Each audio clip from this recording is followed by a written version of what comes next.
Hey everybody, thanks for tuning in. So obviously I watched the BFG movie I missed from 2016. If you watched my review of Sully, you noticed I filmed it on my cell phone. And I was like, I'm going to stay up all night and keep reviewing these movies, and my camera charger was stuck in a room where my roommate was sleeping, so I was like, well, I don't want to wake him up, so I'm just going to review all the movies on my cell phone. But that didn't happen, I fell asleep. Not because the BFG is boring, mind you. It was just one of those things where I kind of just got trapped in the internet for like 3 hours reading articles about nothing. And Lin-Manuel Miranda trivia, and I'm going to listen to Hamilton, whatever. So that didn't happen. So I'm back on the camera now. If you prefer the cell phone video, let me know. Obviously the lighting was pretty shitty and the angle was bad, but there was something about the intimacy, or not the intimacy, but like the seemed more personal. Reminded me, I guess if I liked it, I should really just be doing like Facebook, like live streaming kind of stuff. Anyway, that's got nothing to do with anything. We're talking about the BFG. So Steven Spielberg, one of the few filmmakers, well, rare filmmaker for me, where I've seen every movie they've made. I've seen everything Spielberg's directed. That's a feature film. I haven't seen all of his TV work, obviously. The only thing I can think of I haven't seen of his that's a movie is his segment from the Twilight Zone movie from back in the 80s. But that doesn't count. That's just one segment from, a movie. But yeah, I've seen everything all the way from Duel, TV movie made, back in the 70s, all the way up until BFG this year. Missed it in theaters. The trailers didn't wow me, and once again I was working a lot and didn't really have the money, so I just kind of slid by. It's a good flick. End of review. It's a good flick. I mean, it makes sense that Spielberg would handle this kind of material. If you see, honestly, the closest thing I can compare it to for Spielberg is something like Hook. It's not nearly as good as Hook, or as imaginative, and there's no Robin Williams. But yeah, I mean, it's kind of got a similar tone to it, I guess. It's very much a children's film. Maybe kids now might like it. It takes a long time to get going. It really spends its time building the characters, but it's not a lot of action going on at the beginning. It's like about the first, 10 minutes into this movie, the little girl's been kidnapped by the giant, and then there's like a 15-minute conversation where they just kind of talk. And it's silly giant talk where he talks about, hippopotamuses and alligators, and he can't speak proper English. Isn't it funny? Fuzzy Lumpkins. But yeah, it's a really slow start. I actually like the beginning quite a bit. The little girl who plays Sophie, the main character, she's a really good actress. There's really only one issue I had with her performance, and that's kind of near an emotional moment towards the end. That, a little bit, didn't quite sell it for me. But for the most part, she's great. And when you think about the fact that she's acting mostly against nothing, because this is a big green screen kind of movie, she's a really good actress. I hope she continues to work and keeps doing stuff. Huge fucking eyes. So the BFG, for those who didn't read it, it's a Roald Dahl book. Same guy who wrote Matilda and Charlie and the Chocolate Factory. It's a story about a little orphan girl who sees a giant, and the giant kidnaps her, takes her back to giant country, because he's worried that if she tells people that she saw a giant, that the humans will invade Giantville and attack him. Which is weird, because that's what happens at the end of the story anyway. But he is not like other giants. He's actually small. He's a runt, comparatively speaking. I think the line in the movie, he says, my 24 feet makes me nothing compared to the giants. So, he's 1 foot smaller than Jaws, because Jaws is 25 feet. So yeah, I mean, he eats these gross cucumber-looking things, and his thing is he goes out and collects dreams, and then he goes into the human world and gives them to kids and gives them pleasant dreams. Yeah, it's just kind of a movie. It's a trifle. The CGI is a bit heavy for me. It didn't need to be as heavy as it is. It's well done, I suppose. It's well rendered, and the I wish there was more trick photography. The proportions of it all is really good. The most of the movie is a human girl running around what's probably on a green screen, acting nothing. And the way she interacts, the way everything is shot is really good. There's lots of great Spielberg kind of long tracking shot moments and action sequence moments that are a lot of fun. And it's well directed, but to quote CinemaSins, there's something wrong with this movie, and I think it's that everything looks fake as shit. The other issue with it, I think, is the story itself. You know, this is a story written back in the 70s, 80s, I want to say. I don't know exactly when the BFG was written. Long time ago. It's set during the Reagan administration, the movie is. And it's just not the kind of thing that, like, lends itself well to a big movie like this. Kind of the same issue I have with the Hobbit adaptation. You know, it's a kid's book. It doesn't need to be as epic as it is. Now, granted, the Hobbit is 3 movies long. The BFG's not that bad. But it's just, you know, the BFG is a trifle little book. It doesn't need to be as epic as this is. It doesn't really work for me as a silly movie. I mean, there's a lot of fart jokes. Which is from the book. Most of this is from, like, it's pretty, my memory of it, I read the book as a kid. My memory is that it's pretty spot on with what the book was. In the book, there's this thing that you drink where the bubbles, like, it's a giant beer or a giant soda that they drink, but the bubbles go down in the bottle instead of up, which makes them fart, and it's called, like, whiz poppers. Which, when you're reading a book, it's, you know, it's an enlightening, not enlightening, it's an enticing, silly thing. It's whimsical. Oh, look at the giant's fart. In a movie, it's just like, there's a lot of fart jokes in this movie.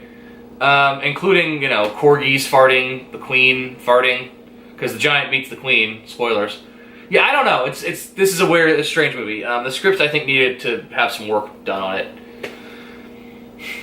I'd love to see what kids thought about it. I know the critics weren't exactly kind to it. Like, I don't think it got, like, shitty, horrible reviews. I think it's, like, sitting at, like, a 60 or 70 on Rotten Tomatoes. For me, I guess I'd give it, like, a 6 out of 10. Like, it's not a bad movie. It's my least favorite Spielberg film, for sure. This one and Tintin. And Crystal Skull. Like, I'd rather watch Crystal Skull than BFG again, because at least Crystal Skull has some stuff I really like in it. And the stuff that's bad, it's you know, watching Crystal Skull is kind of like watching Batman and Robin. You're like, wow, look how bad this is. But at least Harrison Ford gives a charming performance sometimes. Anyway, the BFG is not a very good movie. Mark Rylance is great. He plays the BFG of the title. I've been talking long enough for my Blu-ray player to go to default mode, standby mode. Mark Rylance plays the title character of the BFG. All done CGI, I'm sure motion capture, dots on the face, just like Tintin or Andy Serkis in all those ape movies. Mark Rylance was the guy from Bridge of Spies, which was Spielberg's last movie. Came out not last year, but 2015. Yeah, came out in 2015. BFG came out in 2016. Let me see if I think I have the DVD somewhere. Bridge of Spies. This one, the one with Tom Hanks, and he's in Russia, and it's about the pilot that crashed. Mark Rylance played the spy in that movie, and he won an Oscar last year for Best Supporting Actor in Bridge of Spies. He's a really good actor. He's charming. Apparently, he's been great for years on BBC shows that I haven't watched, so I don't know. And he's really good here. When the movie is just kind of Sophie and the BFG hanging out and doing stuff, it's cute enough, it's fun. Once the plot kicks in, and it takes about an hour for the plot to kick in, the plot being that the other giants who bully the BFG and they eat humans and blah, blah, blah, they find out that he's got a human there. A little girl, Sophie, they find out that he's got someone there, so the BFG has to return the kid to the real world, and he tells the story about how there used to be another little friend I had who got eaten, so I'm leaving you here in this real world. And then Sophie has a plan to stop the mean giants, and her plan is to tell the queen, and the queen is going to send in the army to stop the other giants and take them away. That's the last hour of the movie, is that, what I just said about the queen, and helicopters coming to Giantville, and the big action sequence where army dudes capture giants and carry them off to some faraway island, and corgis farting, of course, at Buckingham Palace. That's the last hour, and Buckingham Palace stuff, I guess, is charming enough and cute enough and amusing. But, like, the plot is just, like, it's just silly. It's hard to wrap your head around. There's never really any threat. You don't feel a lot of, like, I don't give a shit if that, you know, there's no peril. I don't feel a lot of peril. In the book, it's made very, very clear that the other giants are eating kids. They go into the real world and the human world, and they take kids at night and they eat them. In the movie, it's very, very lightly glossed over. And I get it, I guess, but it would have been more interesting if... Honestly, I wish that Tim Burton had kind of done a version of this. Although, I mean, like, 1980s Tim Burton. Like, Batman Returns Tim Burton. Anyway, it just doesn't... This movie is not whimsical enough to feel charming and just kind of like, oh, wasn't that nice? Because it's like a 2-hour movie. There's a lot going on with plot and action sequences. And the action and the story doesn't have enough peril to it to really like make you give a shit. And it's really two halves of two different movies. The first hour of the movie is just like a little girl at an orphanage and she's by herself and she sees a giant. And the sequence where she first sees the giant is really well directed and compelling and lots of shadows and just like, ooh, and it looks great. You know, Janusz Kaminski shoots all of Spielberg's movies. The movie looks fantastic. And John Williams' score is always as good. So the opening 20 minutes is like, no, it takes less than that. They're in Giant World by the 10-minute mark. The opening 8 minutes is really like, wow, not a lot of dialogue. A little girl sees a giant and is immediately taken away. Then the next 50 minutes of the movie is just them kind of forming an unlikely friendship, and she's never had a friend before, and neither has he really, and he takes her out dream hunting, which is a really nice sequence. But even that, like, how the dreams work doesn't really make a lot of sense. Not that it has to, I guess, they're dreams, but I don't know, there's too many...